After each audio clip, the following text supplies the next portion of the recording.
कि जितने भी स्टूडेंट 29 फरवरी को साइंस का पेपर देने वाले हैं, देखिए उनके लिए यहाँ पर बहुत सारे पेजेस की एक ही वीडियो में 70 नंबर पक्का करके वीडियो बनाई गई है, जिसको वीडियो को देख करके आप साइंस के एक ही वीडियो में 70 आउट ऑफ 70 मार्क्स ला सकते हो। हेलो स्टूडेंट, स्वागत है आप सभी का F24 क्लासेस यूट्यूब चैनल पर। और देखिए स्टूडेंट, आज की इस वीडियो में हम लोग क्लास 10th विज्ञान को, ठीक है ना, क्लास 10th विज्ञान को एक ही वीडियो में देखने वाले हैं।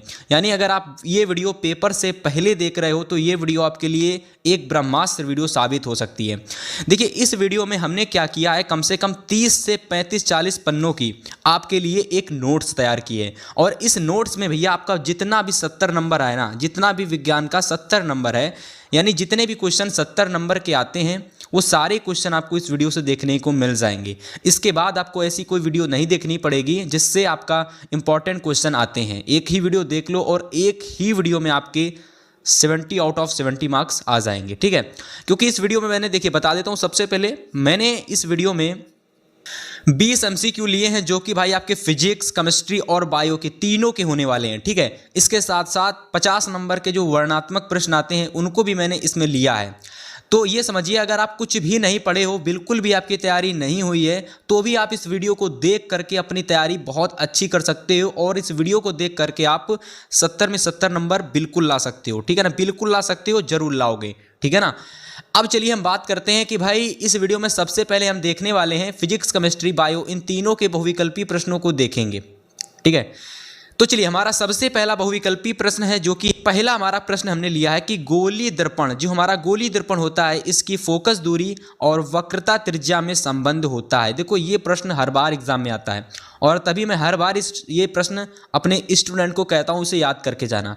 इस प्रश्न को मैं जरूर लेता हूँ, कोई प्रश्न लूँ या ना लूँ, इस प्रश्न को जरूर मैं लेता हूँ, क्योंकि ये प्रश्न पिछले कई वर्षों से बहुत बार आया हुआ है, ठीक है। और इसका राइट ऑप्शन आपका पहला वाला हो जाएगा, F = R/2। देखिए हम लोग केवल और केवल राइट ऑप्शन को चूज करेंगे, हम लोग तीसरे चौथे की तरफ भागेंगे ही नहीं, हम लोग केवल उसी पर टिक लगाएंगे जो हमारा सही ऑप्शन होगा। तो गोलीय दर्पण और फोकस दूरी के बीच में संबंध होता है F = R/2, ठीक है।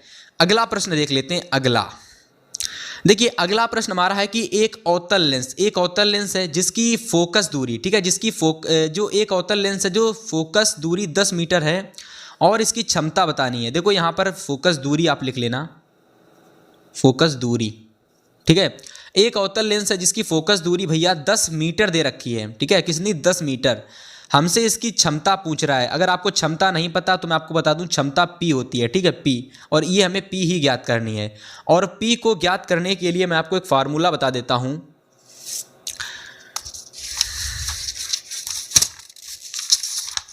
देखिए P को ज्ञात करने के लिए एक फार्मूला होता है, P = 1/F, ठीक है। और ये जो हमारा P होता है, ये हमेशा याद रखना आप लोग, ये हमेशा ऋणात्मक निकलता है, यानी इसकी जो वैल्यू होती है हमेशा माइनस में आती है, ठीक है। तो देखिए फोकस दूरी हमारी कितनी है, 10 मीटर दे रखी है, ठीक है, फोकस दूरी 10 मीटर दे रखी है। ऊपर कितना दे रखा है, ऊपर 1 है, ठीक है। 0 को हटाएंगे यहाँ से, यहाँ पर हमारा 0 लग जाएगा, ठीक है। तो 0.1 डायोप्टर आ जाएगा इसका राइट ऑप्शन, और ये माइनस में होगा क्योंकि P की जो वैल्यू होती है वो माइनस में आती है, तो माइनस का 0.1 डायोप्टर इसका राइट ऑप्शन हो जाएगा, ठीक है। तो देखिए यहाँ पर 4 ऑप्शन दे रखे थे, लेकिन हमारा जो राइट ऑप्शन होगा वो ऑप्शन नंबर ये वाला, तीसरा वाला सही हो जाएगा, ठीक है। तो यहाँ से दूसरा हमारा प्रश्न कंप्लीट हो गया, ठीक है। और ऐसा प्रश्न आपको 101% देखने को मिलेगा आपका, ठीक है, आपको जरूर देखने को मिलेगा। आपसे पूछा जाएगा ये वाला प्रश्न, तो इस प्रश्न के जो कॉन्सेप्ट है उसको भी आपने तैयार कर लेना है और इस प्रश्न को भी तैयार कर लेना है। अगला प्रश्न हमारा है 3 नंबर, ठीक है। तीसरा प्रश्न हमारा है कि 2 माध्यम के सीमा पृष्ठ पर प्रकाश किरण लंबवत आपतित होती है तो अपवर्तन कोण होगा। देखो यहाँ समझो, सबसे पहले देखिए 2 आप लोगों के कोई पृष्ठ हैं, ठीक है, 2 पृष्ठ हैं, है ना। दोनों पृष्ठ से एक बीच में कोई एक लंबवत कोई आपतित किरण आ रही है, तो वो जो आपतित किरण है वो अपवर्तन के पश्चात, ठीक है, अपवर्तन के पश्चात कितने एंगल पर जाकर के मुड़ेगी, 0 एंगल पर, 60 डिग्री, 45 डिग्री की 90 डिग्री। तो इसका राइट ऑप्शन हो जाएगा 90 डिग्री, ठीक है। क्लियर हो गया। चलिए अब हम बात करते हैं आगे के प्रश्नों की। जैसे कि आप लोग देख सकते हो बहुत सारे प्रश्न हैं भाई, देख लो, बहुत, मतलब आप देख सकते हो, पूरी वीडियो देख लो, आपको वो मिल जाएगा ना जो आप लोग, जिस वीडियो की पूरी साल की तैयारी आपकी नहीं हुई है ना, केवल इस वीडियो को देख लो बस, ठीक है। चौथा वाला प्रश्न हम देखते हैं, क्वेश्चन नंबर 4 नंबर प्रश्न हमारा है कि एक अवतल दर्पण के फोकस पर रखी वस्तु का प्रतिबिंब बनता है। यानी एक अवतल दर्पण है, ठीक है, एक अवतल दर्पण हमारा है, अवतल दर्पण के फोकस पर वस्तु रखी हुई है, ठीक है, वस्तु हमारी कहाँ रखी हुई है, फोकस पर रखी हुई है, तो वस्तु का प्रतिबिंब कहाँ बनेगा, ठीक है, तो वस्तु का प्रतिबिंब हमेशा याद रखना अनंत पर बनता है। कहाँ पर? अनंत पर। यानी अवतल दर्पण में फोकस पर, यानी फोकस जानते हो क्या होता है, फोकस हमारा यफ होता है जो कि अवतल दर्पण के बाद में आता है, फिर वक्रता त्रिज्या आती है। तो जो वस्तु फोकस पर रखी होती है उसका जो प्रतिबिंब होता है हमेशा अनंत पर बनता है, याद कर लेना, ठीक है। अगला प्रश्न देख लेते हैं, प्रश्न नंबर 5। क्वेश्चन नंबर 5 हमारा है कि स्वस्थ नेत्रों का निकट बिंदु, ठीक है, ये निकट लिख लीजिए, निकट, थोड़ा सा मिस्टेक हो जाती है लिखने में। तो स्वस्थ नेत्रों का जो निकट बिंदु होता है ना, निकट बिंदु, वो कौन सा होता है? अनंत होता है कि 30 सेंटीमीटर पर होता है कि 35 सेंटीमीटर पर होता है कि 25 सेंटीमीटर पर होता है? स्वस्थ नेत्रों का निकट बिंदु 25 सेंटीमीटर की दूरी पर होता है, ठीक है। यानी इसका मतलब ये होता है कि भाई अगर हम किसी वस्तु को देखना चाहें तो अगर वो न्यूनतम से कम अगर 25 सेंटीमीटर की दूरी पर रखी है तो वो हमें दिख जाएगी। अगर इससे कम दूरी पर हम उसे रखेंगे तो फिर वो हमें धुंधली दिखाई पड़ेगी, ठीक है। क्वेश्चन नंबर 6 अगला प्रश्न कह रहा है कि निकट दृष्टि दोष से पीड़ित जो व्यक्ति है ना, कि निकट दृष्टि दोष से पीड़ित व्यक्ति के लिए प्रयुक्त किया जाता है। यानी निकट दृष्टि दोष से जो व्यक्ति पीड़ित होता है उसकी आंखों में कौन से लेंस का चश्मा प्रयोग किया जाता है? उत्तल लेंस का चश्मा कि उत्तल दर्पण का कि अवतल का कि अवतल लेंस का? देखो, निकट दृष्टि दोष से मतलब होता है कि भैया उसको दूर की वस्तुएं नहीं दिखाई पड़ती हैं। निकट की वस्तुएं तो दिखाई पड़ती हैं, दूर की वस्तुएं नहीं दिखाई पड़ती हैं। और दूर की वस्तुओं को देखने के लिए हमें अवतल लेंस की जरूरत पड़ती है। किसकी? अवतल लेंस की। ये वाला इसका राइट ऑप्शन हो जाएगा, ऑप्शन नंबर 4। अगला प्रश्न देख लेते हैं, प्रश्न नंबर 7 नंबर हमारा प्रश्न है, कह रहा है कि श्वेत प्रकाश जब प्रिज्म से गुजरता है, यानी जो हमारा श्वेत प्रकाश होता है ना, जो हमारा श्वेत प्रकाश होता है जिसमें 7 रंग होते हैं, ठीक है, तो जो 7 रंगों का श्वेत प्रकाश होता है जब ये किसी प्रिज्म से होकर के गुजरता है तो सर्वाधिक जो विचलन होता है ना, सर्वाधिक विचलन, ठीक है, तो सर्वाधिक विचलन किस रंग का होता है? लाल रंग के लिए होता है, बैंगनी रंग का होता है कि पीले रंग का होता है कि हरे रंग का होता है? तो बताना है सबसे अधिक विचलन किसका होता है। तो सबसे अधिक जो विचलन होता है वो आपका बैंगनी रंग का होता है। किसका? बैंगनी रंग का, ठीक है। सर्वाधिक पूछ रहा है ना, सर्वाधिक के लिए याद रखना कि बैंगनी रंग के लिए सबसे अधिक विचलन होता है। और अगर कह दे सबसे कम किसका विचलन होता है तो फिर लाल रंग के लिए होता है। अब हम बात करते हैं प्रश्न नंबर 8 की। 8 नंबर प्रश्न हमारा अगला प्रश्न कह रहा है कि प्रकाश के किस रंग का प्रकीर्णन सबसे कम होता है। अब देखो हमसे पूछ रहा है प्रकाश के किस रंग के लिए जो प्रकीर्णन होता है ना, प्रकीर्णन, ठीक है, वो सबसे कम किस रंग के लिए होता है? नीला रंग के लिए, लाल रंग के लिए कि हरे रंग के लिए, बैंगनी रंग के लिए? लाल रंग इसका राइट ऑप्शन हो जाएगा, ठीक है, लाल। ठीक, तो यहाँ तक हम लोगों ने देख लिए 8 प्रश्न, ठीक है। अभी हमें बहुत सारे प्रश्न देख लिए हैं, तो भैया वीडियो को अगर छोड़ करके चले जाओगे ना तो फिर आपको कुछ नहीं मिलेगा। अगर आपको वाकई में कम से कम 70 में आपको कम से कम 65 प्लस स्कोर करना है ना, तो इस वीडियो को भाई शुरू से लेकर के लास्ट तक देखो। सारे प्रश्न आपको देखने को मिलेंगे एग्जाम में, सारे के सारे प्रश्न, ठीक है। तो इस वीडियो को लास्ट तक देखना, सारे क्वेश्चन मिल जाएंगे, डोंट वरी, सारे प्रश्न मिलेंगे, ठीक है। 8 प्रश्न हमारे हो चुके हैं कंप्लीट। चलिए अगला प्रश्न देख लेते हैं, प्रश्न नंबर 9, ठीक है, क्वेश्चन नंबर 9 नंबर प्रश्न है कि पीतल है। सिंपल सा प्रश्न है, पीतल क्या है तो आप लोगों को पता होना चाहिए। पीतल हमारी एक मिश्र धातु होती है ना, जो कि कई सारी धातुएं, कई सारी क्या, इसमें लोहा भी होता है, पीतल भी मिला दिया जाता है, ब्रेंजियम भी मिला दिया जाता है, यानी ब्रॉन्ज जो होता है उसको भी मिला करके पीतल बनाया जाता है। तो कभी शुद्ध पीतल नहीं मिलता है। पीतल हमारा एक प्रकार का मिश्र धातु होता है और आप लोगों को ये याद रखना है, ठीक है। अगला प्रश्न नंबर 10, ये वेरी वेरी इंपॉर्टेंट, 101% ये देखने को मिलेगा आपको ये वाला प्रश्न। अमोनिया गैस को शुष्क करने के लिए प्रयुक्त पदार्थ कौन सा होता है? यानी अमोनिया जो गैस होती है ना, अमोनिया गैस NH3, ठीक है, NH3 अमोनिया गैस को शुष्क करने के लिए कौन सा पदार्थ प्रयोग किया जाता है? सांद्र H2SO4, CaCl2, PHH410 या फिर CaO? तो अमोनिया गैस को शुष्क करने के लिए कैल्शियम ऑक्साइड यानी CaO का प्रयोग किया जाता है। ठीक है, अगले प्रश्न की ओर बात करते हैं। अगला हमारा प्रश्न नंबर 11 नंबर क्वेश्चन है कि एसिटिक अम्ल का IUPAC नाम है, यानी जो हमारा एसिटिक अम्ल होता है इसका IUPAC नाम क्या होता है। एसिटिक अम्ल ही होता है कि एथेनोइक अम्ल होता है कि मेथेनोइक अम्ल होता है कि प्रोपेनोइक अम्ल होता है। तो एसिटिक अम्ल का IUPAC नेम पूछ रहा है, IUPAC नेम। ठीक है, इसका रासायनिक नेम नहीं पूछ रहा, IUPAC नेम पूछ रहा है। तो IUPAC नेम इसका होता है एथेनोइक अम्ल। क्या होता है? एथेनोइक अम्ल। अगर कह देता कि एसिटिक अम्ल का रासायनिक नेम बताइए, तभी हो जाता आप लोगों का एसिटिक अम्ल, केवल एसिटिक अम्ल।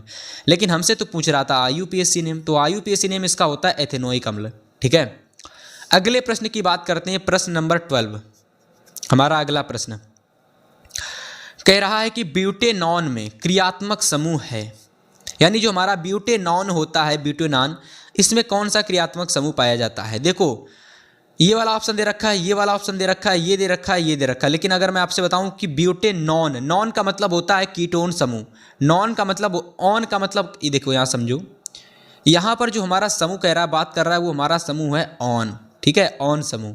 और ऑन समूह के लिए जो हमारा समूह जुड़ता है वो होता है कार्बन। ठीक है, और कार्बन के साथ केवल और केवल डबल बॉन्ड में ऑक्सीजन होना चाहिए और इधर उधर सिंगल आवन खुले होने चाहिए।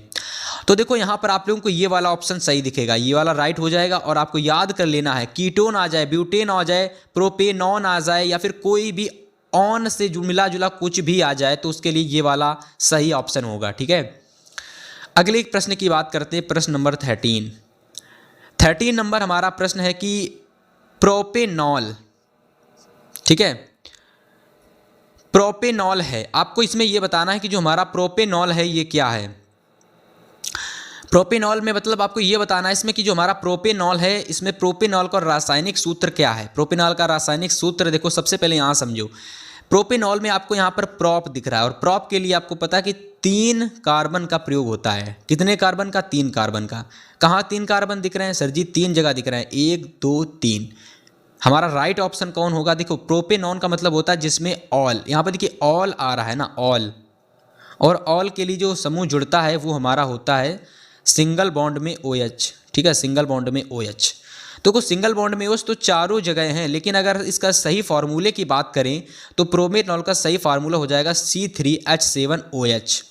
ये क्यों होगा? ये इसलिए होगा क्योंकि भैया हमें फार्मूला पता है कि C3H7OH होता है, इसलिए ये वाला टिक होगा। इसको याद कर लेना, प्रोपेनॉल का रासायनिक फार्मूला। ठीक है, अब हम बात करते हैं अगले प्रश्नों की। ठीक है, अगले हमारे जितने भी महत्वपूर्ण प्रश्न हैं उनको देखेंगे। तो चलिए अगला प्रश्न देख लेते हैं। क्वेश्चन नंबर 14 नंबर हमारा प्रश्न है कि लार में, जो हमारी लार होती है, इसमें कौन सा एंजाइम पाया जाता है। देखिए लार में अगर हम बात करें तो टाइलिन एंजाइम पाया जाता है। ठीक है, एमाइलेज एंजाइम पाया जाता है। ठीक है, और कभी कभी क्वेश्चन में ट्रिप्सिन एंजाइम भी सही दे दिया होता है बुक में। ठीक है, बुक में भी सही दे, बुक में एक बुक है जिसमें ट्रिप्सिन एंजाइम को लार में पाया जाने वाला एंजाइम बताया गया है। लेकिन अगर मैं सही ऑप्शन की बात करूं तो वो होता है एमाइलेज। एमाइलेज जो एंजाइम होता है ना, ये आपकी लार में पाया जाता है। और जो आपका ट्रिप्सिन होता है, ये आपका जो पेट होता है उसमें जो लार होती है, ये वहाँ पर पाया जाता है। तो अगर मैं बताऊँ एमाइलेज, ये आपके लार में पाया जाता है। ठीक है, अगले प्रश्न की बात करते हैं। प्रश्न नंबर 15 नंबर क्वेश्चन हमारा अगला प्रश्न कह रहा कि मूत्र निर्माण होता है, यानी कि जो हमारा मूत्र होता है वो कहाँ निर्मित होता है। वृक्क में होता है कि यकृत में होता है कि प्लीहा में होता है कि हृदय में होता है। तो इसका राइट ऑप्शन हो जाएगा कि मूत्र का निर्माण आपका वृक्क में होता है। कहाँ पे होता है? वृक्क में। ठीक है,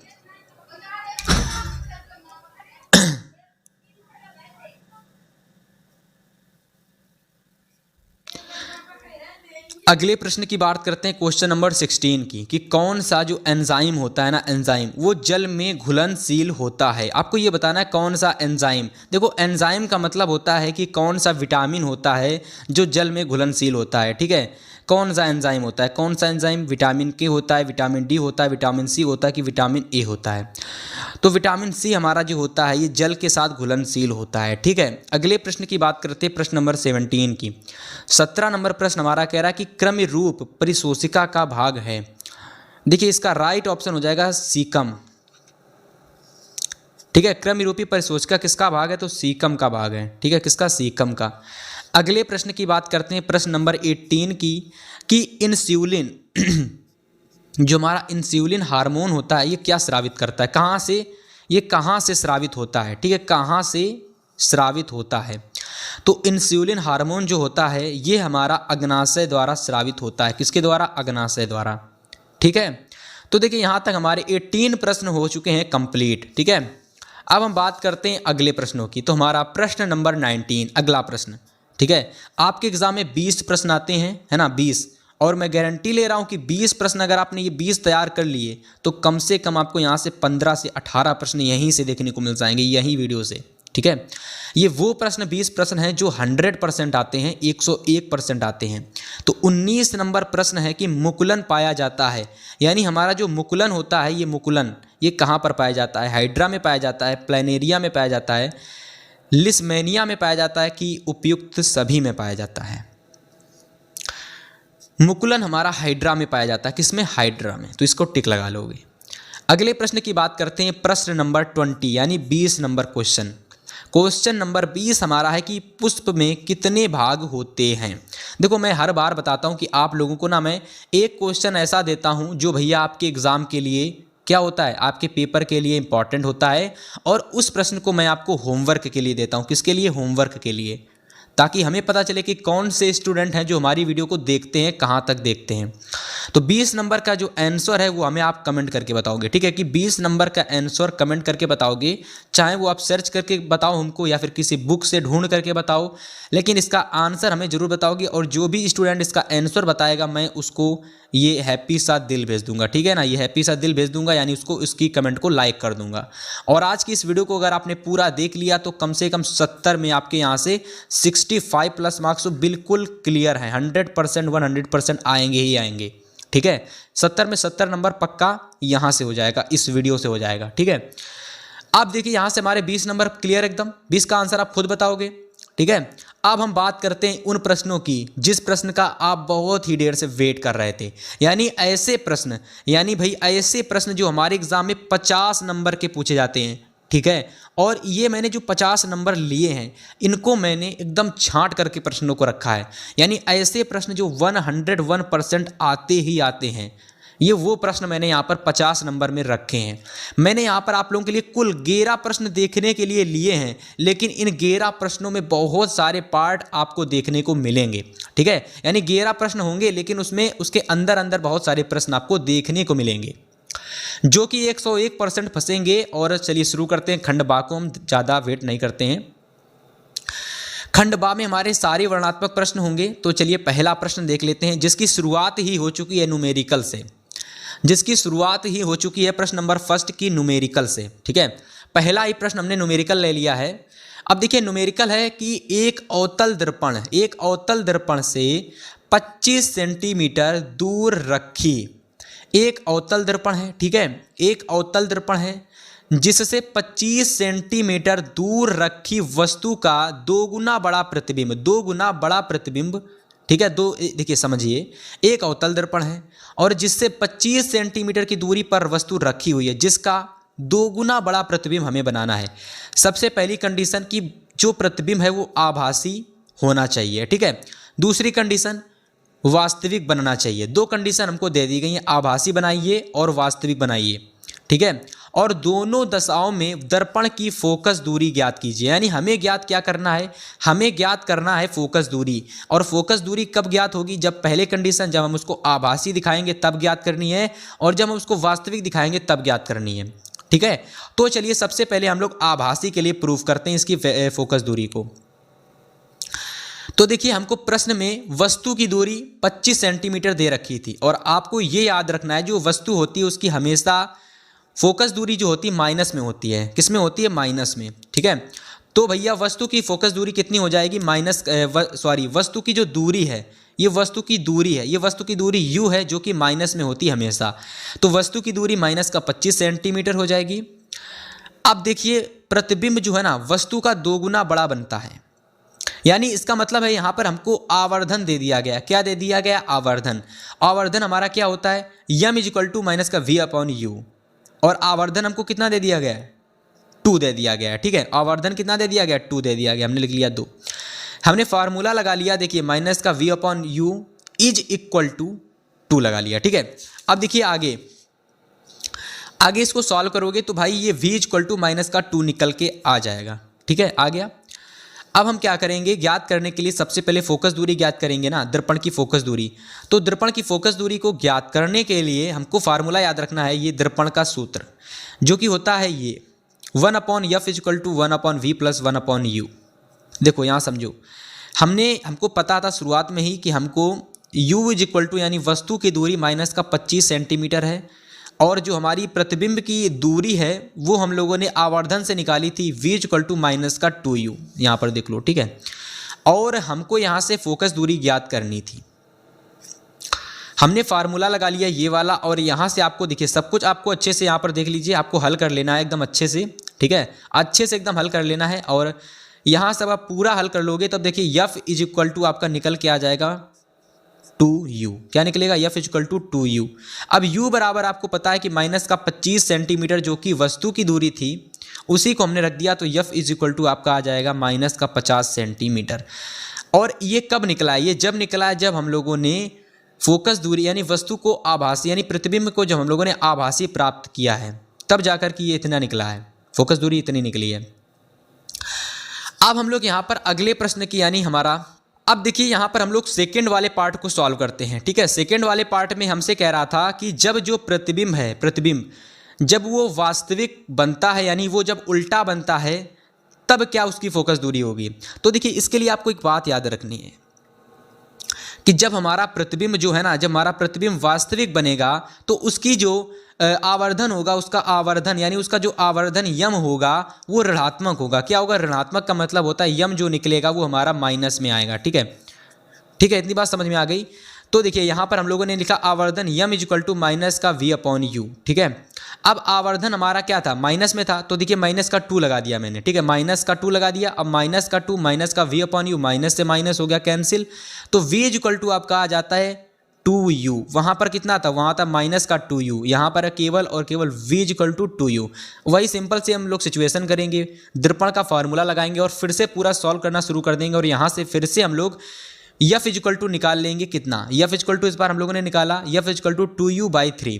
अब u की वैल्यू आपको यहाँ पर रख देनी है, कितनी, u की वैल्यू आपको रखनी है माइनस का 25 सेंटीमीटर। तो भाई यहाँ पर आप लोग u का मान माइनस का 25 सेंटीमीटर फाइनली पुट कर देंगे, ठीक है। इतना जब आप पुट कर दोगे तो भाई आप लोगों का जो u है ना, यानी सॉरी f आप लोगों का जो है यहाँ पर देखिए f हमको निकालना था ना, तो आप लोगों का जो f है वो आ जाता है यहाँ से माइनस का 50/3 सेंटीमीटर, ठीक है। तो इतना आंसर आप लोगों का यहाँ से आ जाएगा, ठीक है। देखिए हमसे जो न्यूमेरिकल दे दिया गया था हम लोगों को, यहाँ देखिएगा न्यूमेरिकल हमको दिया गया था, जो आपको मैं दिखाता हूँ। हमको यहाँ पर देखिए ये न्यूमेरिकल दे रखा था, ठीक है, ये न्यूमेरिकल। इस न्यूमेरिकल में भैया हमसे 2 चीज़ पूछती थी। सबसे पहले हमको फोकस दूरी ज्ञात करनी थी कि जब हमारा जो प्रतिबिंब बने वो आभासी बने, ठीक है। सेकंड हमसे कह दिया गया था कि प्रतिबिंब जो बने वो वास्तविक बने। तो बच्चा हमको यहाँ पर निकालना था आभासी में और वास्तविक में, ठीक है। हमने दोनों में निकाल लिया, और ऐसा क्वेश्चन आपके एग्जाम में 4 नंबर का न्यूमेरिकल आता है, और इस बार 101% आपको ये जरूर देखने को मिलेगा आपके एग्जाम में। तो इस प्रश्न को तैयार कर लेना और स्क्रीनशॉट ले लेना, ठीक है। जितने क्वेश्चन बताते चलें सभी को आप लोग नोट्स बनाते चलना है, ठीक है, ताकि आपको फिर जब रिवाइज करें पेपर से पहले तो आपको बड़े अच्छे से ये रिवाइज हो जाए, ठीक है।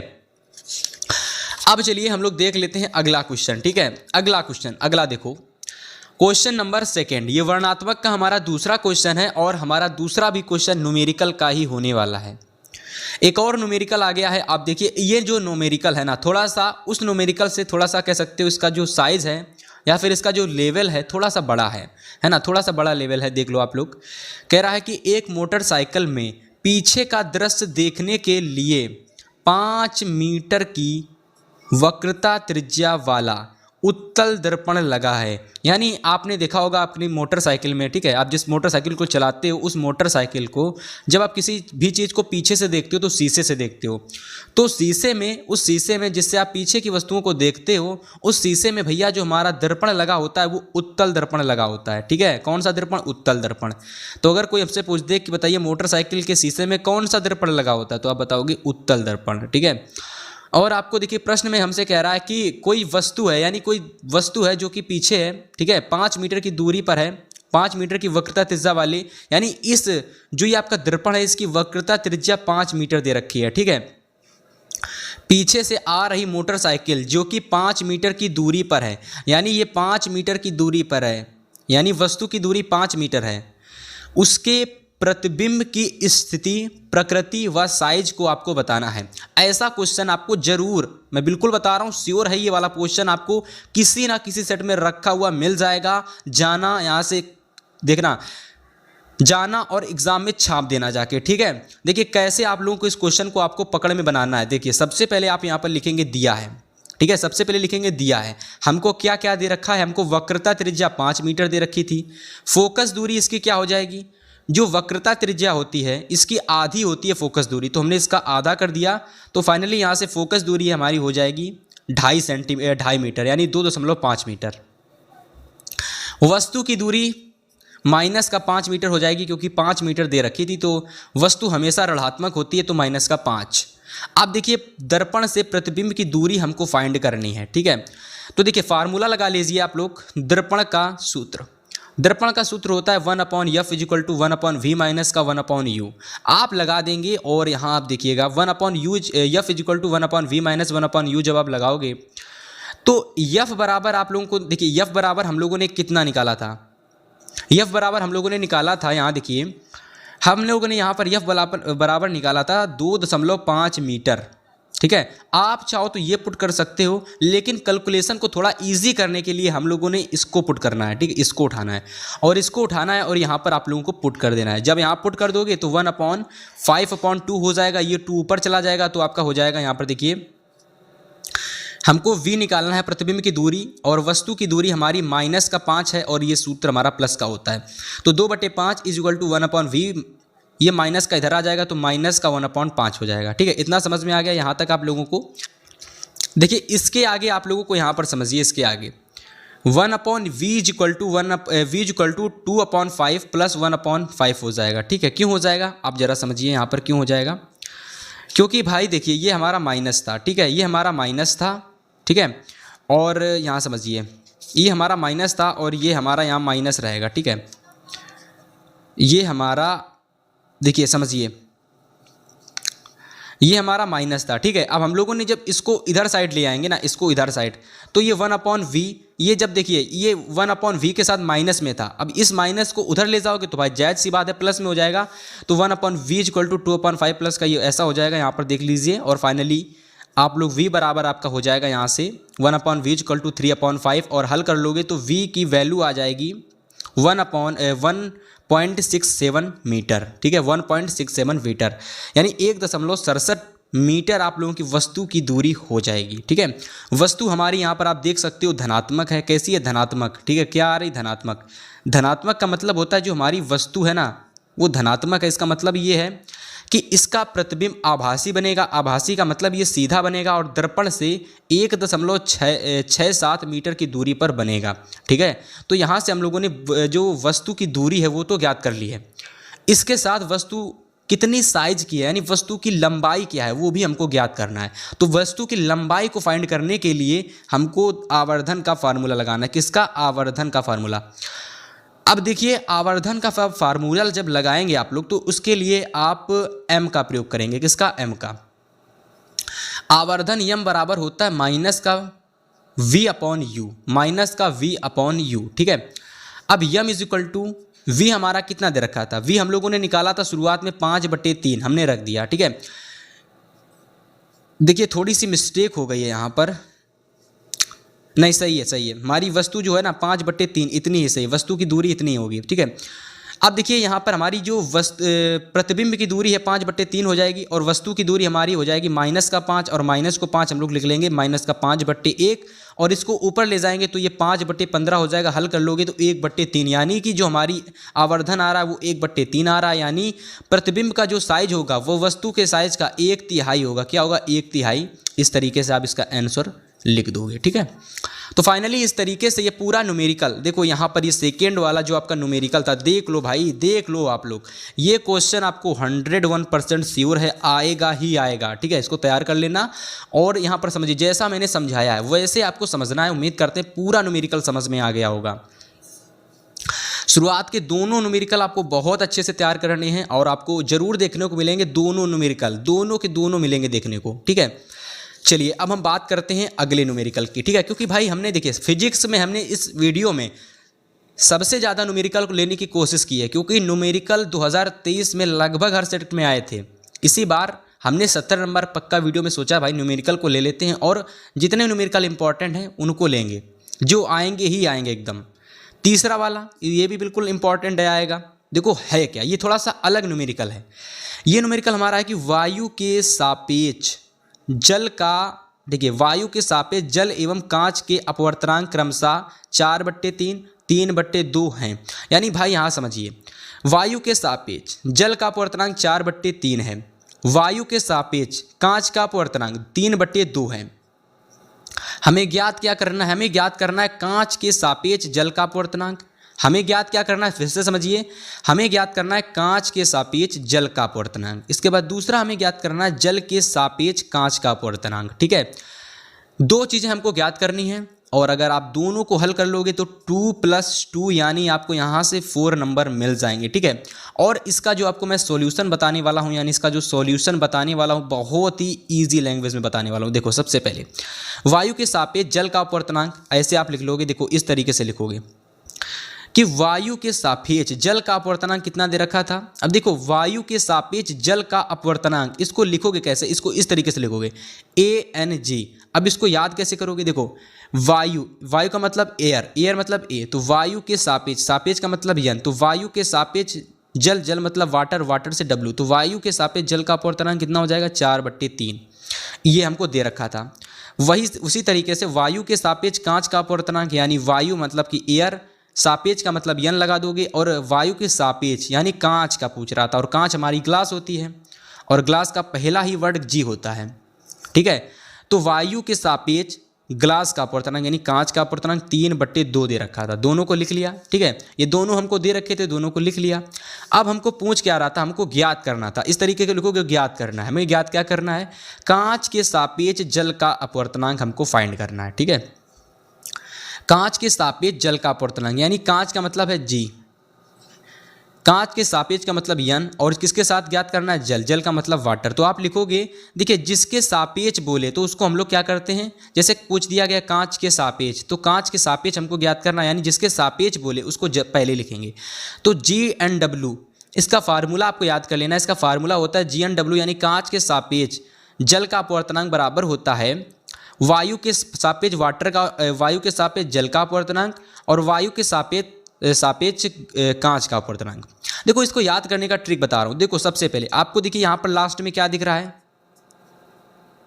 यहाँ पर आपको लास्ट में वाटर दिख रहा है, यानी जल दिख रहा है। अब आप क्या करोगे कि वाटर को आप पहले लिख लोगे, तो वाटर का मतलब होता है कि ANG।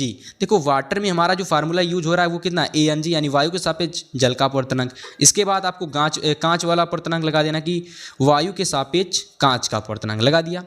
ठीक है, अब इसमें सारी वैल्यू पुट कर दोगे।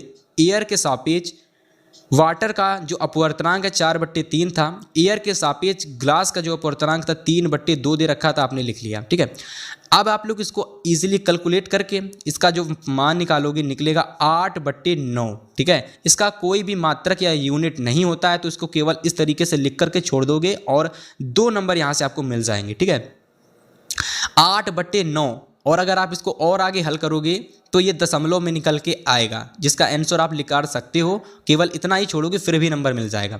तो आपका आंसर आ जाएगा यहाँ से कि भैया G/W बराबर में 8/9, ये आपका आंसर हो जाएगा। ठीक है, तो इस तरीके से हमने पहला वाला तो निकाल लिया भाई, ठीक है। हमने पहला वाला तो निकाल लिया कांच के सापेक्ष जल का अपवर्तनांक। हमें दूसरा निकालना था जल के सापेक्ष कांच का अपवर्तनांक, ठीक है।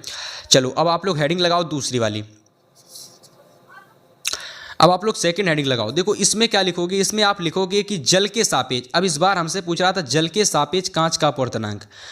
अब आपको यहाँ पर ये ध्यान देना जो हमारा जल है, अब देखिए जल का जो हम लोग इंग्लिश में बोलते हैं इसको वाटर, और वाटर का पहला वर्ड होता है डब्लू, तो जल का मतलब होता है जल।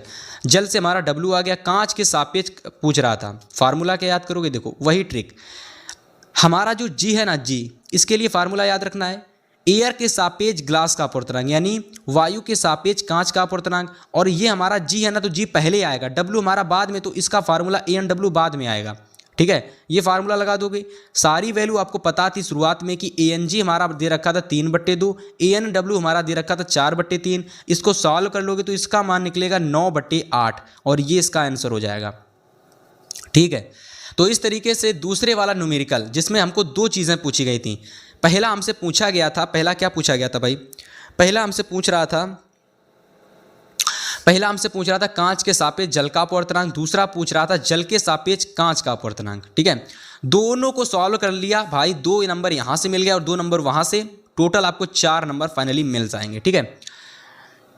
तो इस तरीके से हमारा ये न्यूमेरिकल कंप्लीट हो गया। उम्मीद करते हैं सभी लोगों को समझ में आया होगा। चलिए भाई अगला न्यूमेरिकल देख लेते हैं। अगला भी मैंने न्यूमेरिकल को ही लिया है, ठीक है। मैंने यहाँ पर न्यूमेरिकल ही लिए हैं क्योंकि न्यूमेरिकल लेने से आपको फायदा होगा, क्योंकि न्यूमेरिकल आते हैं, अर्जी के प्रश्नों को लेने से कोई फायदा नहीं है। अब चलिए चौथा प्रश्न देख लेते हैं जो कि एक न्यूमेरिकल होने वाला है, ठीक है। अब देखिए ये न्यूमेरिकल हो सकता हो आपको थोड़ा सा टफ लगे, क्योंकि ये भाई न्यूमेरिकल अलग थोड़ा सा है, अलग है, मतलब एक्सटेंडेड लेवल है, थोड़ा सा एक्सटेंडेड लेवल का है, मतलब आप ये समझते हो कि थोड़ा टफ लेवल है इसका, लेकिन आपको ईजी समझ में आ जाएगा। न्यूमेरिकल हमारा है और 101% देखने को जरूर मिलेगा, 101% आएगा किसी ना किसी 2024 के सेट में जरूर देखने को मिलेगा। देखो हमारा न्यूमेरिकल है कि 1000 वाट, देखो 1000 वाट सामर्थ्य वाली एक वैद्युत हीटर को 250 वोल्ट के विद्युत मेंस से जोड़ा जाता है, तो आपको गणना करनी है। सबसे पहले आपको यहाँ ये समझना है कि जो हमारा वैद्युत हीटर है ये 1000 वाट का है। कितने वाट का है? ये 1000 वाट का है। ये हमारा 1000 वाट का वैद्युत हीटर है और जिसमें विभवांतर यानी 250 वोल्ट है ना, जिसमें 250 वोल्ट का विभवांतर लगाया गया है। हमें गणना करनी है सबसे पहले हीटर में प्रवाहित धारा की, हीटर के तार का प्रतिरोध, हीटर से प्रति मिनट उत्पन्न होने वाली ऊष्मा, और हीटर को 2 घंटे उपयोग में लाने मतलब जब हम हीटर को 2 घंटे के लिए चलाते हैं तो कितनी ऊर्जा व्यय होती है वो ज्ञात करना है। बड़ा ही महत्वपूर्ण क्वेश्चन है भैया, तैयार कर लिया, 4 नंबर क्लियर एकदम। 4 चीज़ें पूछी गई हैं, 4 चीज़ें तैयार कर लोगे भैया, 4 नंबर क्लियर हो जाएगा। तो सबसे पहले हम ज्ञात करेंगे हीटर से प्रवाहित धारा, यानी हीटर से प्रवाहित होने वाली धारा कितनी होगी, ठीक है। चलिए इसको ज्ञात करते हैं। चलिए आप लोग पहला हेडिंग लगाएंगे हीटर से प्रवाहित धारा, हीटर से प्रवाहित होने वाली धारा। इसके लिए आपको धारा ज्ञात करनी है, तो सबसे पहले इसका फार्मूला समझ लो। इसका जो फार्मूला होता है वो आप लोगों का फार्मूला यहाँ समझो। फार्मूला इसका होता है P = V × I। सिंपल भाषा में बोले तो P = VI। अब देखिए P ज्ञात करने के लिए हमको P = VI फार्मूला यूज करना है। हमें निकालना क्या है? हमें निकालनी है I मतलब हमें धारा निकालनी है। हमें यहाँ पर देखिए P पता है, V पता है, यानी P का मान पता है और V का मान पता है और P का मान पता है, ठीक है। P का मान पता है और V का मान पता है। इन दोनों की वैल्यू हमें ज्ञात करनी है, ज्ञात हैं तो हम I की वैल्यू आसानी से ज्ञात कर सकते हैं। अब देखिए P = 1000 वाट दे रखा था, है ना। अब देखिए ये जो हमारा P है ना, ये वैद्युत हीटर है, यानी ये वैद्युत हीटर में प्रयुक्त होने वाला, यानी जो हमारा वैद्युत हीटर है वो 1000 वाट का है। V का मतलब हमारा 250 वोल्ट यूज़ हो रहा है, तो V = 250 वोल्ट, और V हीटर में लगा विभवांतर है। इतना आपकी जानकारी के लिए मैंने लिख दिया था, ठीक है। अब फार्मूला से आप एग्जाम में सीधा फार्मूला लगाना, P = V × I, और चूंकि हमको I ज्ञात करना है तो I = P/V लिखेंगे, और P हमारा 1000 है, V हमारा 250 है, और इसको हल कर लोगे तो I = 4 एम्पियर आपका निकल करके आ जाएगा। तो पहला आंसर आपको आ जाएगा, 1 नंबर यहाँ से आपको मिल जाएगा। आपको केवल एग्जाम में इतना करना है। पहला स्टेप आपका ये हो गया, सेकंड स्टेप आपका ये हो गया, और थर्ड स्टेप, 3 स्टेप में आपका ये क्वेश्चन यानी ये न्यूमेरिकल पहला वाला भाग जो न्यूमेरिकल का है कंप्लीट हो जाएगा।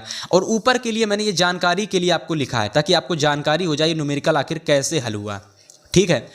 अब हम बात करते हैं सेकंड भाग की, जिसमें हमें हीटर के तार का प्रतिरोध ज्ञात करना है।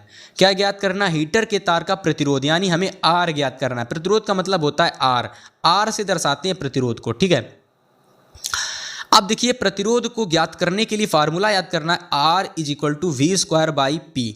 पी हमारा यहाँ पर वाट है, वी हमारा विभवांतर है, वी की वैल्यू 250 वोल्ट है और पी हमारा है 1000 वाट। लगा दोगे यहाँ से पीज R is equal to 250 into 250 बटे 1000 हो जाएगा। काट लोगे तो भैया आपका आर इज इक्वल टू 62.5 आ जाएगा, 5 ओम, 62.5 ओम आ जाएगा, ठीक है। और मेरी बात समझ लेना, आप लोग जो आपकी मात्रक होते हैं ना, मात्रक को इंग्लिश में यूनिट बोलते हैं, यूनिट, तो इनको आपको एग्जाम में जरूर लिख के आना है। अगर आप इनको नहीं लिखोगे तो आपका नंबर कट जाएगा, आधा नंबर। 1 नंबर का ये आता है, आधा नंबर कट जाएगा तो फ़ायदा क्या है। तो पूरा इसका जो यूनिट है उसको भी आपको लिख करके आना है, ठीक है। देखो मैंने इसकी आपकी ओम यूनिट होती है, प्रतिरोध की ओम होती है और एम्पियर जो धारा होती है उसकी एम्पियर होती है, तो मैंने दोनों को मेंशन किया है। चलिए अब हम बात करते हैं तीसरे भाग की। तो चलिए हमारा तीसरा वाला भाग ये है, ठीक है। तीसरा वाला भाग हमारा है कि हीटर से प्रति मिनट उत्पन्न ऊष्मा ज्ञात करनी है। उत्पन्न ऊष्मा का मतलब होता है ऊर्जा हमको ज्ञात करनी है। ऊर्जा हमारी एच से प्रदर्शित की जाती है, तो H इज इक्वल टू हो जाता है V इंटू आई इंटू टी। ये आपका है फार्मूला, ये क्या है आपका फार्मूला, ठीक है, ये आपका फार्मूला है। और इस फार्मूले को याद करके आप लोग सारे के सारे न्यूमेरिकल ज्ञात कर सकते हो, लगा सकते हो ऊष्मीय ऊर्जा के, ठीक है। हीटर से प्रति मिनट में कितनी ऊष्मा उत्सर्जित होगी, ठीक है, कितनी ऊर्जा उत्सर्जित होगी, तो वो आपको इस फार्मूले से ज्ञात होगी। एच हमें ज्ञात करना है, ऊष्मीय ऊर्जा हमें ज्ञात करनी है। देखिए बहुत सारे लोगों को टी मतलब समझ में नहीं आ रहा होगा, तो टी हमारा जो है ना ये प्रति मिनट है, और प्रति मिनट में 60 कितने होते हैं, प्रति मिनट में 60 सेकेंड होते हैं, ठीक है। तो सेकेंड हमके कितने हो जाएंगे, 60 लिख लोगे। धारा 4 थी, 250 वोल्ट था, तो H हमारा यहाँ से आ जाएगा 6 गुणित 10 की पावर 4 जूल। जूल हमारा यहाँ पर क्या है, जूल हमारा यूनिट है ऊष्मीय ऊर्जा का। तो फाइनली यहाँ से H is equal to 6 into 10 की पावर 4 जूल, ये आपका आंसर हो जाएगा सेकेंड वाले का, ठीक है। तो इस तरीके से सेकेंड वाला भाग आपको अच्छे से समझ में आया होगा। चलिए अब हम बात करते हैं तीसरे वाले भाग की। तीसरा वाला भाग हमारा है कि हीटर में 2 घंटे में व्यय ऊर्जा कितनी होगी, यानी हीटर को जब 2 घंटे के लिए चलाया जाता है तो उसमें जो W का मतलब होता है ऊर्जा कितनी व्यय होगी। तो फार्मूला होता है W is equal to p into t. W is equal to p into t. P हमको पता है 1000 वाट और टी हमें पता है कितने घंटे के लिए, 2 घंटे के लिए इसको हम लोग यूज़ में ले रहे हैं। तो फाइनली इसका आंसर क्या हो जाएगा, W is equal to 2 kilowatt घंटा। 2 किलोवाट घंटा, देखो 1000 ये क्या है, 1000 ये अगर हम इसको निकालें तो भैया ये आपका किलोवाट, ये किलोवाट में आ जाएगा। और 1 किलो में देखो 1 किलो में कितना होता है, 1000 वाट होता है ना, तो ये सीधा आपका आ जाएगा W इक्वल टू 2 किलोवाट घंटा, ठीक है ना। देखो यहाँ समझो, ये किलोवाट का मतलब ये 1000 है ना, तो ये किलोवाट को हमने 1000 कर दिया। इस किलोवाट को यानी इस 1000 को मैंने किलोवाट में परिवर्तित कर दिया है। इसका मतलब ये 1000, इस तरीके से समझो 1000 इज इक्वल टू किलोवाट है, किलोवाट, ठीक है, ये मतलब है इसका। तो W इक्वल टू 2 किलोवाट घंटा, ये आपका आंसर हो जाएगा। और यहाँ से भी आपको फाइनली 4 भाग पूरे हो गए, तो 1 + 1 + 1 + 1 इज इक्वल टू 4 नंबर आपके यहाँ से मिल जाएंगे, ठीक है। 101% ये क्वेश्चन आपको जरूर देखने को मिलेगा आपके सेट में, तो भैया इस प्रश्न को तैयार कर लेना, जरूर आएगा, ठीक है। तो यहाँ से स्टूडेंट, यहाँ से समझिए, यहाँ से आपके जितने भी इम्पॉर्टेंट फिजिक्स के जितने भी इंपॉर्टेंट क्वेश्चन थे, फिजिक्स के जितने भी IMP क्वेश्चन थे, सारे बता दिए और सारे क्वेश्चन आपने तैयार कर लिए, तो फिजिक्स आपकी पूरी समाप्त। इतने ही प्रश्न आपके फिजिक्स में आएंगे, आपको देख लेना। आप 2024 में 29 फरवरी को पेपर देने जाओगे, यही क्वेश्चन आएंगे, ठीक है। और बचे हुए बायोलॉजी को भी आपको यही क्वेश्चन देखने को मिलेंगे, ठीक है। अब चलिए हम बात करते हैं केमिस्ट्री की। अब यहाँ से समझो, यहाँ से प्रश्न नंबर 5 से शुरू होती है केमिस्ट्री। केमिस्ट्री में सबसे पहले हमने ले रखे हैं IUPAC के नाम। क्या ले रखे हैं, IUPAC नाम, यानी निम्नलिखित के आपको IUPAC नाम लिखना है, ठीक है। तो चलो सबसे पहला देखो, पहला वाला है CH3 single bond CO single bond CH3। Second वाला है CH3 single bond CH double bond CH2। तीसरा है CH3 CH2 COOH। चौथा है C2H5OH। 101% चारों के चारों इंपॉर्टेंट हैं। और भैया 2024 के लिए तो सबसे ज़रूरी है, बिल्कुल तैयार कर लेना, छोड़ कर मत जाना, यही आएंगे, बिल्कुल आएंगे। अब देखो इसका आंसर, अब इसका संरचना मतलब इसके नाम क्या हैं, देखो समझो। सबसे पहला है CH3COCH3। देखो इसमें 3 आपके कार्बन हैं, 3 कार्बन हैं और बीच में हमारा जो समूह प्रयोग हो रहा है ये कीटोन समूह है। कौन सा समूह है बच्चों? कीटोन समूह। तो इसके लिए इसका जो नाम हो जाएगा वो हो जाएगा प्रोपेनॉन। ठीक है। अगला हमारा है CH3CH डबल बॉन्ड CH2। इसमें देखिए, इसमें जो हमारा प्रक्रियात्मक समूह लगा हुआ है डबल बॉन्ड वाला, और डबल बॉन्ड के लिए क्या प्रयोग होता है? एथीन प्रयोग होता है। क्या प्रयोग होता है? एथीन। एथीन का मतलब ईन प्रयोग होता है, ईन। और कार्बन कितने हैं? 1 2 3 कार्बन है। तो 3 कार्बन के लिए क्या प्रयोग में क्या लाते हैं? प्रोप को प्रयोग में लाते हैं। किसको भैया? प्रोप को। तो क्या हो जाएगा? प्रोप और इन यानी कि प्रोपीन। ठीक है, ये सेकंड वाले का हो जाएगा। अगला है CH3CH2COOH। देखो यहाँ पर 1 कार्बन 3 कार्बन, यानी 1 कार्बन 2 कार्बन 3 कार्बन। 3 कार्बन के लिए प्रोप यूज होता है। इसका राइट ऑप्शन क्या हो जाएगा? प्रोप तो हो जाएगा, लेकिन लास्ट में देखिए प्रक्रियात्मक समूह COOH प्रक्रियात्मक समूह जुड़ा हुआ है ना, बिल्कुल जुड़ा हुआ है। और ऐसे समूह को हम लोग बोलते हैं एसिटिक अम्ल का समूह, और इसका नाम क्या हो जाएगा? देखिए इसमें 3 है, 3 कार्बन है, तो प्रोपेनोइक अम्ल हो जाएगा। क्या हो जाएगा? प्रोपेनोइक अम्ल। ठीक है, इसका नाम हो जाएगा प्रोपेनोइक अम्ल। लेकिन इसमें देखिए क्या दे रखा है? एसिटिक अम्ल। समझ रहे हो? एसिटिक अम्ल को हम लोग प्रोपेनोइक अम्ल बोलते हैं। अगला देखो, अगला देखिए समझिए, यहाँ पर इसका हो जाएगा आपका प्रोपेनोइक अम्ल। ये आपका रॉन्ग है, इसका हो जाएगा प्रोपेनोइक अम्ल। प्रोपेनोइक अम्ल। ठीक है, ये सही है इसका, ये वाला रॉन्ग है, ये वाला रॉन्ग ऑप्शन है। और ये जो हमारा तीसरा वाला है इसका सही ऑप्शन हो जाएगा प्रोपेनोइक अम्ल। इसके बाद देखो C2H5OH, इसमें हमारे 2 कार्बन है, इसका मतलब इसका राइट ऑप्शन हो जाएगा एथेनॉल। ठीक है, C2H5 को लिए क्या यूज होता है? एथेनॉल। तो चलिए इतना समझ में आ गया आप लोगों को। अब हम बात करते हैं आगे प्रश्नों की। ठीक है, अगला प्रश्न नंबर 6।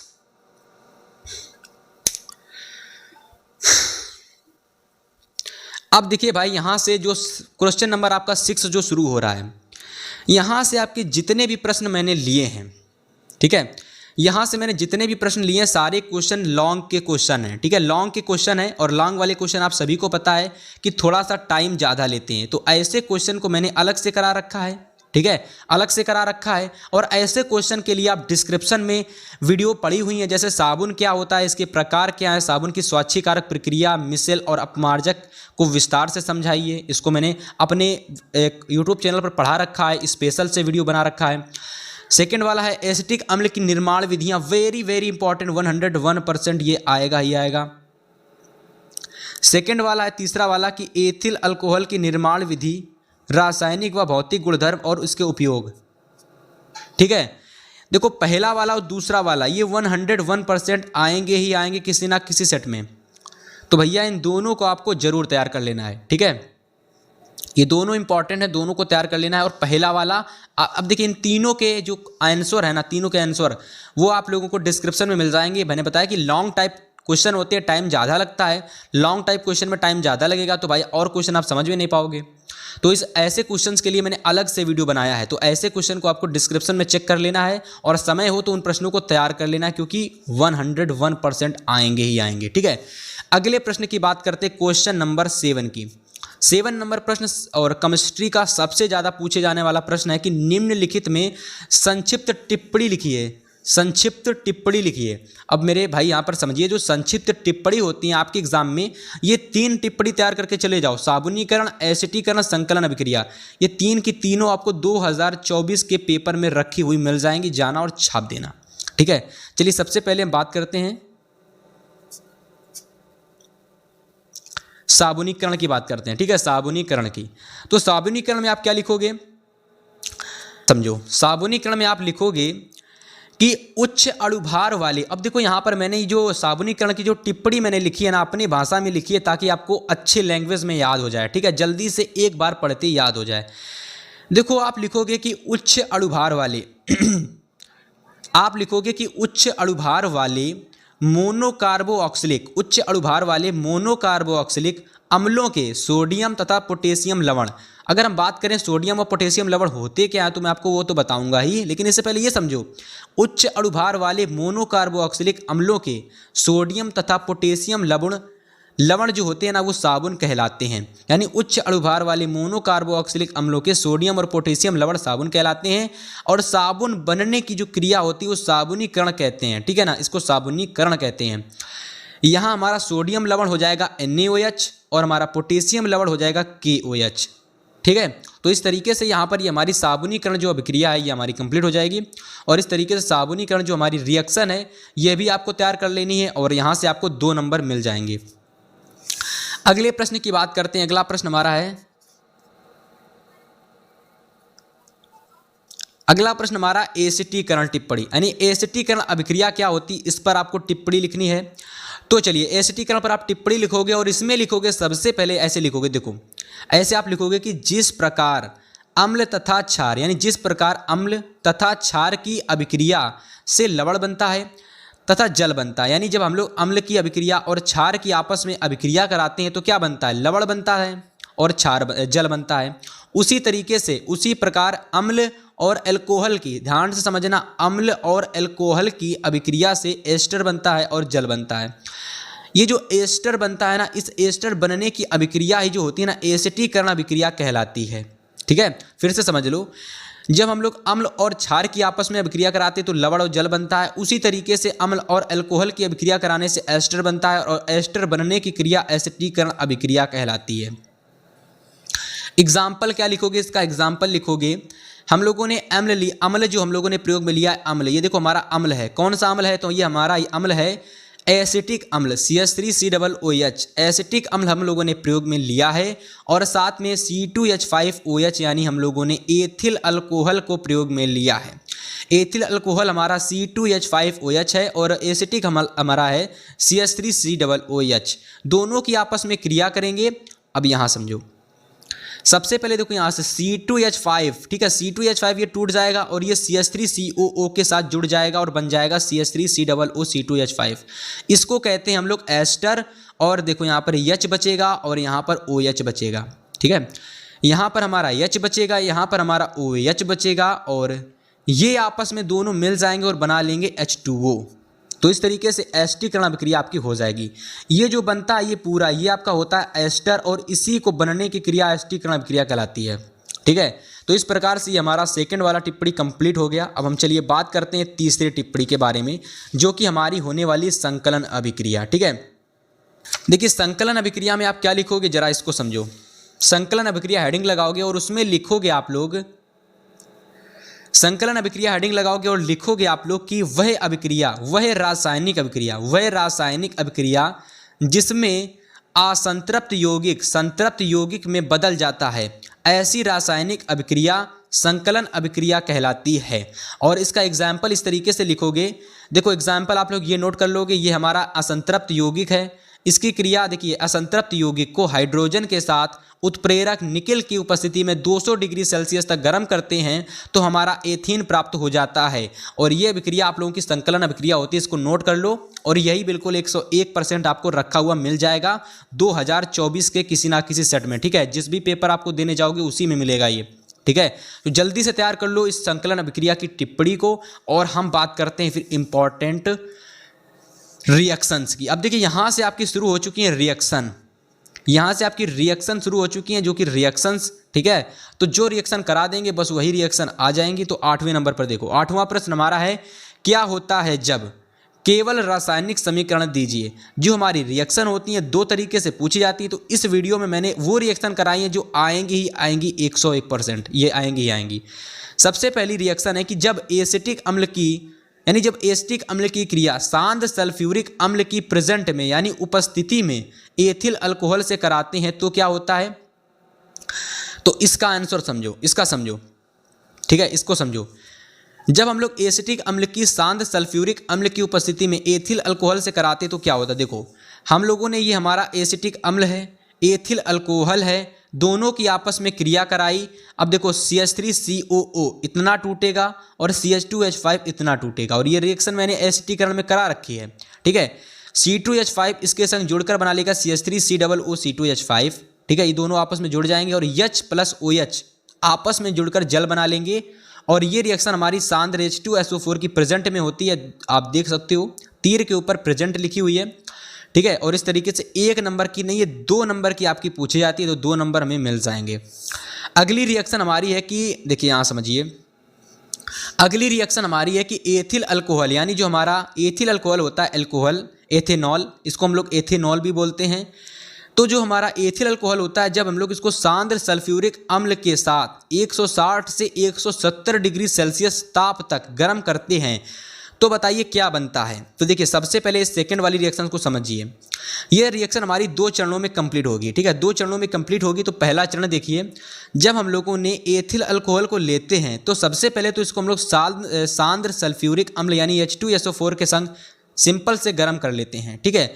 इसको गर्म करते हैं तो हमें मिलता है C2H5HSO4। क्या मिलता है? C2H5HSO4 मिलता है। और इसको हम लोग फिर 160 से 170 डिग्री सेल्सियस तक गर्म करते हैं, ठीक है।